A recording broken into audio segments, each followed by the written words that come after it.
di dalam kelas itu ada siswa yang apa yang sebagiannya itu memang paham dengan materi saya, ada juga yang kurang paham dengan materi saya. Jadi di situ solusi saya terus mengulang pembelajaran tersebut sehingga pada saat itu mereka akan sampai paham gitu. Misalnya saya bertanya, kan kalau saya bertanya ada yang mereka tidak paham, cuma diam, hanya diam begitu. Jadi mereka tidak paham tentang pembelajaran itu pada saat itu, begitu. Kalau mereka misalnya tidak paham dengan itu, kembali.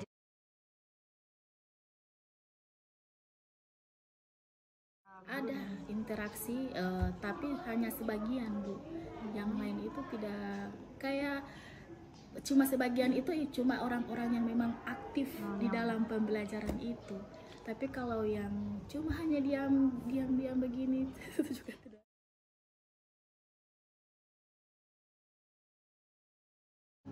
Yang mungkin kalau saya pikir itu ada yang juara, yang ranking, yang itu yang paling aktif.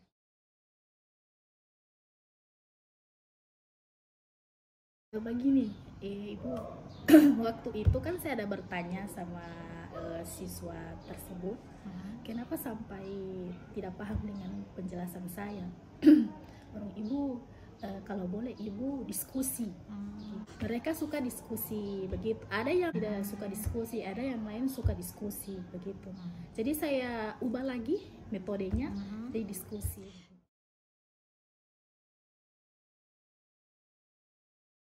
Iya, ada yang tidak tertarik, diam-diam. Tunggu saya ini. Contoh kemarin itu saya pernah saya masuk di dalam kelas itu, terus ada salah satu siswa yang hanya duduk di belakang, padahal dia itu di depan perempuan, baru dia duduk tidak sopan. Nah begitu, katanya ada masalah. Saya juga kurang tahu, Ibu.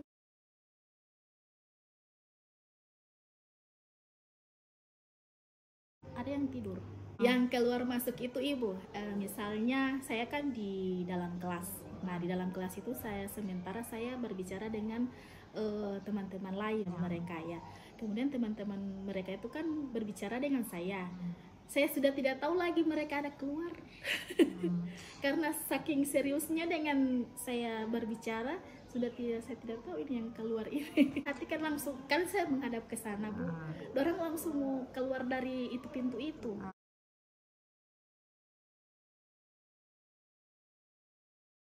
Itu kalau mau dikasih tugas Ibu, mereka baru buat. Mereka buat pada saat itu.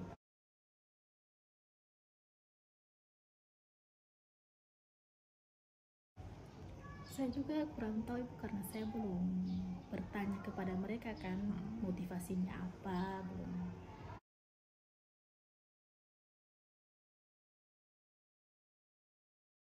Membaca melalui buku tentang hak asasi manusia, itu kasus-kasus pelanggaran hak asasi manusia.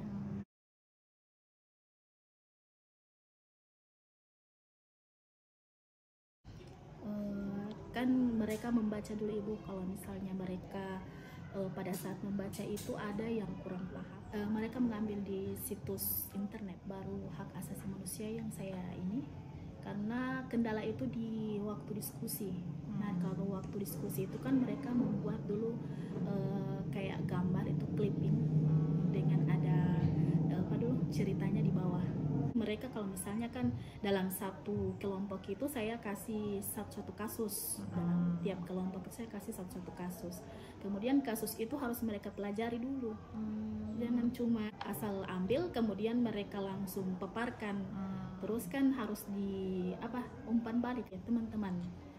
Seperti ini kan seperti mereka kan akan bertanya kepada kelompok yang bersangkutan yang sudah memaparkan itu presentasi dari kasus pelanggaran, kemudian mereka akan menjawab ini tersebut.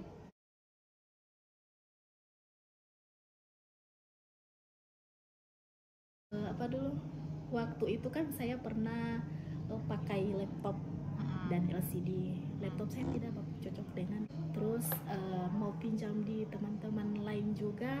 Pada saat itu sudah jam pelajaran saya, baru teman-teman lain kan jadi bagaimana.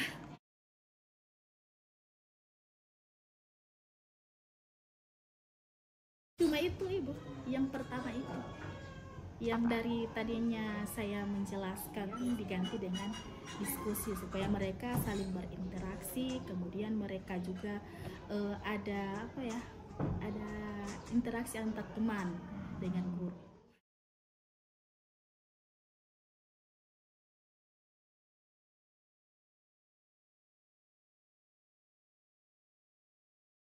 Menurut saya pelajaran PKN sebenarnya baik dalam dunia pendidikan, dan ini harusnya harus ditingkatkan, terutama dalam menyampaikan materi khususnya PKN ini, karena ini berhubungan dengan kepribadian anak, dengan apa namanya karakter anak, karena memang pendidikan sekarang ini menuntut ke karakter anak-anak. Jadi bukan hanya cuma ilmu pengetahuan yang kita tuntut, tetapi yang utama adalah karakter.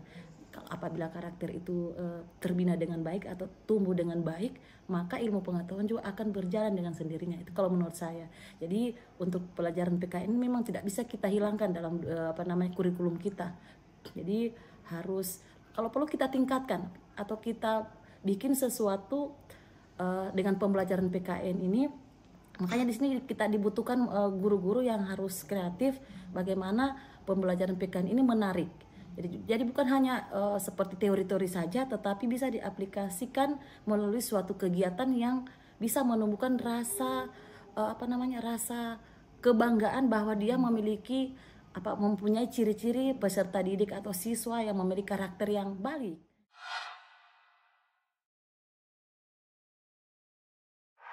Kalau menurut saya ini terus terangnya itu, kalau saya belum ada kelihatan, Bu.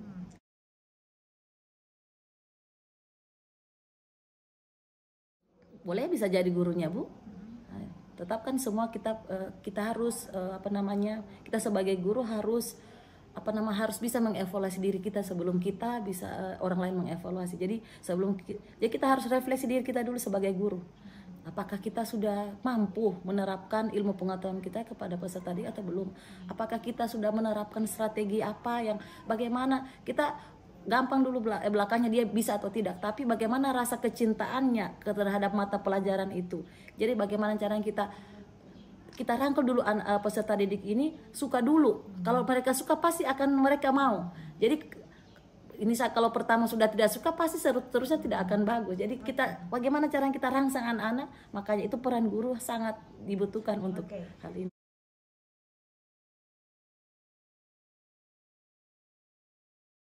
Umum saya ya betul, untuk secara umum belum diminati sekali, Bu. Karena mungkin berpikir dengan era sekarang lebih digitalisasi, mungkin lebih condong anak-anak lebih ke arah-arah yang kayak untuk menghibur dirinya sendiri, sehingga melupakan bahwa mata pelajaran PKN itu sangat diperlukan pada dirinya sendiri.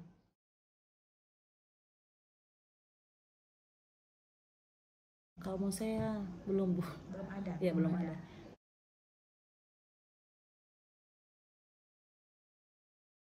Iya, Bu. Begini, Bu. Kalau kita sebagai guru kan tidak boleh kita hanya menerapkan atau menggunakan satu metode pembelajaran atau pendekatan untuk siswa. Kita harus memiliki wawasan dari berbagai macam model, dan macam model atau pendekatan itu kita harus sesuaikan dengan karakteristik materi yang kita ajarkan. Kita harus sesuaikan.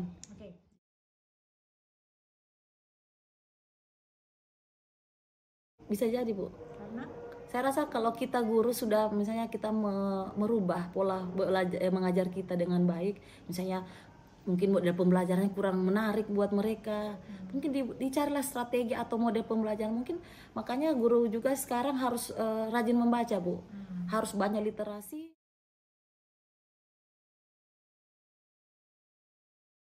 Ini, Bu, pembelajaran berbasis masalah, problem based learning boleh.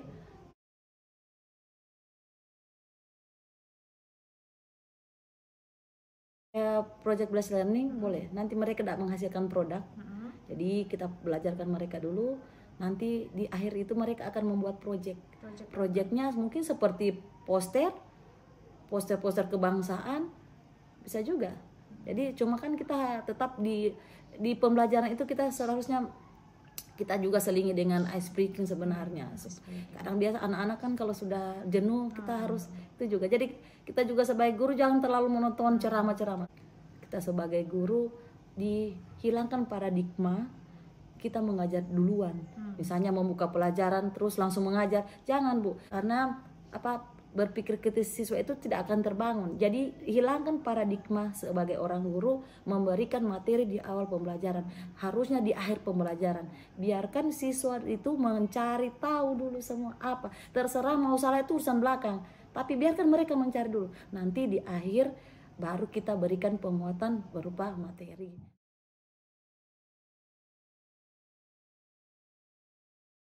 Kita dulu kalau misalnya kita berikan masalah mereka, nanti mereka bisa biarkan mereka mencari pemecahan masalahnya dengan sendirinya. Kemudian nanti kita setelah mereka mencari memecahkan masalah itu, mereka diskusikan bersama kelompoknya.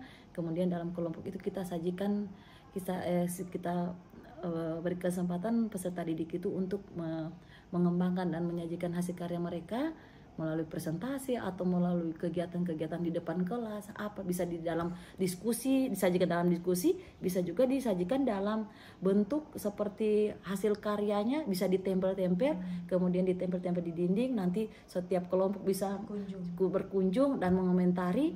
Nah, setelah itu gurunya nanti setelah itu bisa menyimpulkan bersama-sama siswa.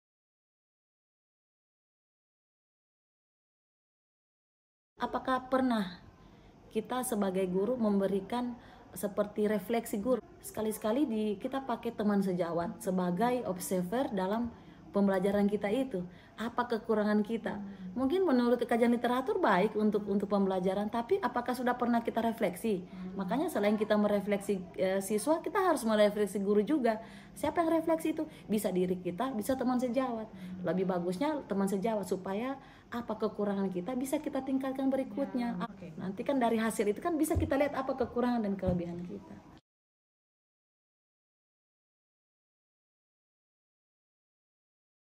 Oh, kalau kita ke spesifik itu kalau saya belum, Bu.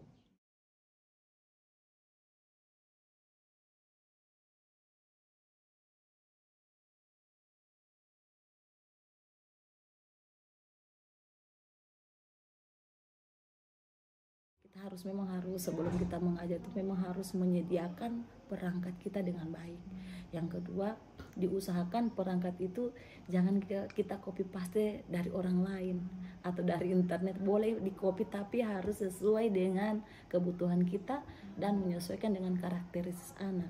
Kalau mau saya itu, Bu, supaya yang kalau itu kita buat sendiri, insya Allah juga di luar maksudnya di luar dari pikirannya sudah kita paham karena yang buat itu kita sendiri. Kadang hal-hal yang kita copy dari orang lain kadang belum bersesuaian dengan apa yang diinginkan kurikulum. Kalau menurut saya begitu poinnya. Jadi kemudian juga untuk ini kan kita kurikulum merdeka, Bu. Jadi harusnya kita memahami betul apa maunya kurikulum merdeka itu. Dalam hal menurunkan CP menjadi TP, TP-nya menjadi KKTP, itu harus mencakup semua. Jadi jangan asal-asal, yang penting sudah ada RPP, tapi RPP-nya atau modul ajarnya itu kita lihat tujuan pembelajaran utamanya itu apa, itu harus berhubungan dengan LKPD kita dan juga supaya supaya tujuan pembelajaran kita tidak lari. Ditingkatkan juga IT-nya, jadi mungkin dengan media pembelajaran yang menyenangkan. Jadi kan kalau cuma ceramah juga anak-anak bosan. Jadi mungkin diselingi dengan mungkin dia bisa menyediakan video pembelajaran yang menarik. Jadi mungkin bisa pelan-pelan dirubah begitu.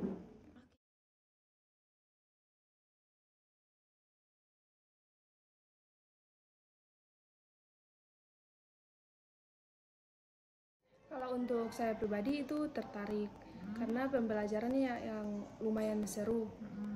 Baru kalau untuk mengenai tugas itu lumayan seru karena setiap adik pasti hanya satu tugas begitu. Terus kalau pembelajarannya itu kebanyakan presentasi seperti itu. Yang menjelaskan Ya, 1 atau 2 kali ya.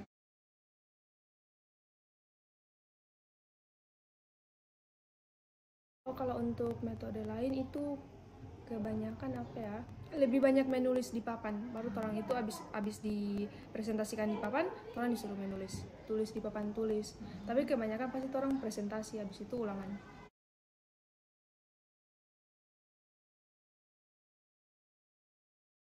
Kalau saya pribadi itu lebih tertarik ke presentasi karena saya suka presentasi.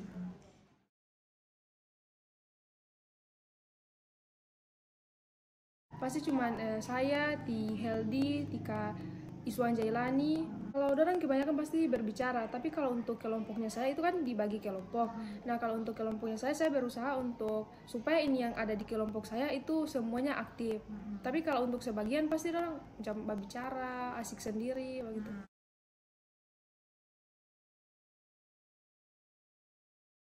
Kalau untuk dorang dan mengenai kelasnya orang itu tidak, karena kebanyakan presentasi kan, dorang lebih suka di apa ya, dijelaskan secara langsung oleh Ibu Depi. Kalau untuk teman-teman sekelas pasti kebanyakan ya sedang lah. Mereka tidak terlalu suka PKN, mungkin karena kebanyakan itu mungkin belajar tentang undang-undang begitu, macam kayak Pancasila.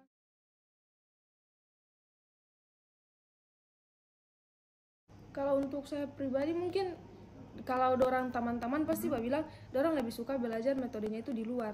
Dorang pasti bilang, Ibu, kenapa tidak harus belajar di PKN? Kenapa tidak harus belajar di luar kalau PKN? Mungkin kebanyakan pasti dorang lebih banyak mau panggil bermain, macam kayak apa ice breaking. Kalau untuk Ibu Depi itu jarang menggunakan ice breaking.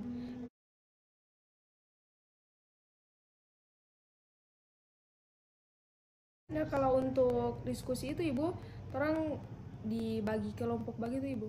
Macam misal saya bagian A, dorang Heldi bagian B begitu. Terus kalau untuk materi yang orang dapat itu di buku dibagi satu-satu per orang itu buku.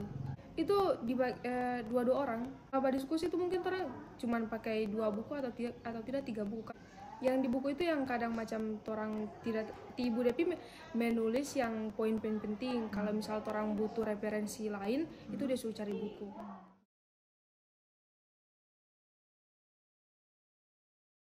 Kalau menurut saya pribadi itu lebih efektif di buku karena saya tipikal orang yang pasti mencari banyak referensi.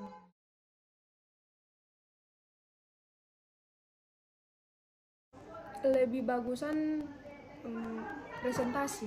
Ya, karena diskusi. Karena saya kebanyakan di situ mungkin lebih aktif, jadi lebih banyak materi yang saya serap ketimbang harus menulis atau tidak metode ceramah.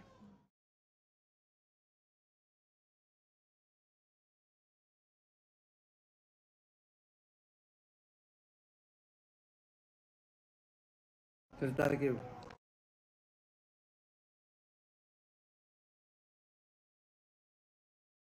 Cuma menjelaskan itu Ibu. Ya. Tertarik Ibu?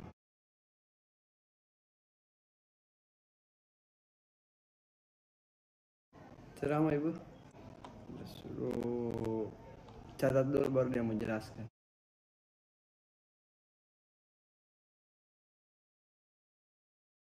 Ya, diskusi. Baru Cuma lo diskut baru lo kelompok-kelompok lo. Iya, mau diskusi, menjelaskan, mencatat Ibu.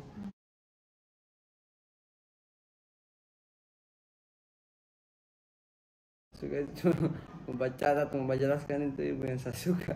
Ini juga Ibu. Tidak terlalu juga sekolah Ibu, cuman gimana? Kalau cuman menjelaskan saya tertarik Ibu. Tertarik juga Ibu. Ya.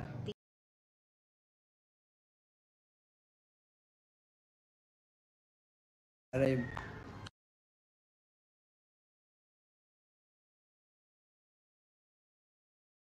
Jangan tahu bosan dalam kelas atau apa.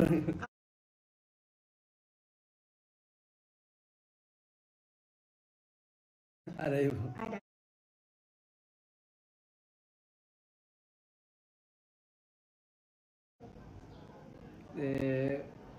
Bosan ibu dong keras. Bosan?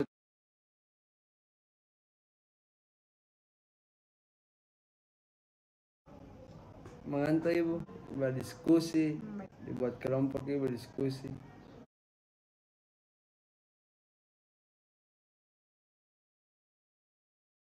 Video ibu belum pernah, cuman diskusi ibu kalau setiap mau masuk suruh catat.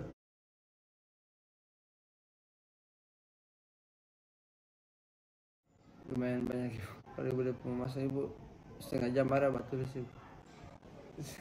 Lumayan ibu. Itu yang ada catat ibu.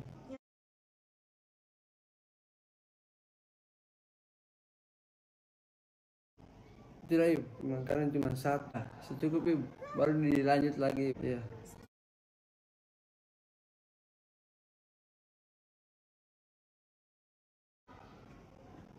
Maksud ibu DP diskusi 1 hari ibu. Kalau bagi saya ibu mau baca catat dulu, baru nanti DP besok begitu.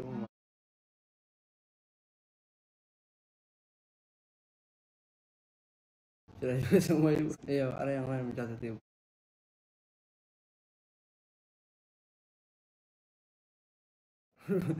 Belum pernah tahu ibu, karena tidak ada ibu, tidak ada sama sekali.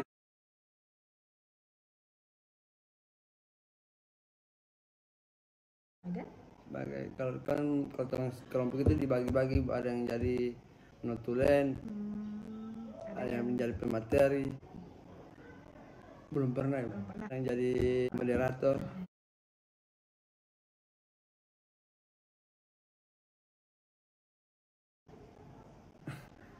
Ada ibu, saya moderator ibu.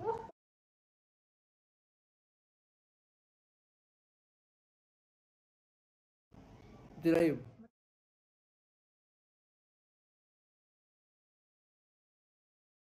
Tuh ini ibu.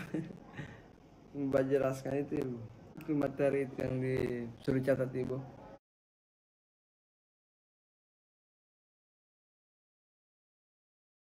Diskusi ibu.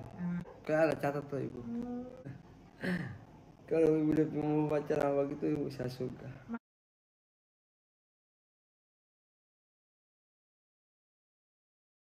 Ya, ada ibu.